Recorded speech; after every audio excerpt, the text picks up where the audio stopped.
Welcome to Mother Daughter Projects. I'm Steph. Today we're going to make a family mass station. We'll be using wall control metal pegboard to achieve this. You'll need an 8 by 32 inch horizontal panel, 2 4-inch shelves and guards, and 2 packs of long hooks.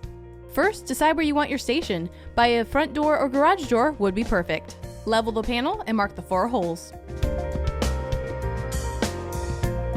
Check to see if any of these hit the studs. They don't in our case, so we're going to be using the wall anchors that are included with the panel.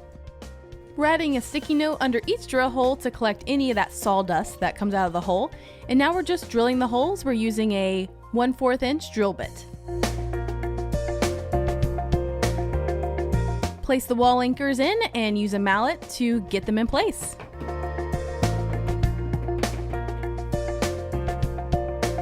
Put the panel back up and just screw it right into place. Now you're going to add the 2 shelves. Once those are in place, you'll add the shelf guards, and this will just protect whatever might be on top of the shelf. And then you can add the hooks however you like.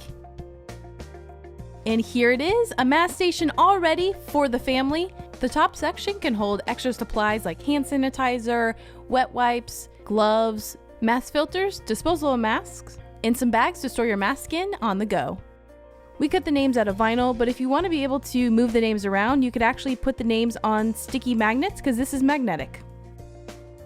Don't forget, we'll have a link below to all of the materials that we used in today's project, and we also have a coupon code available for wallcontrol.com for you to get 15% off of your purchase using the code MDP15.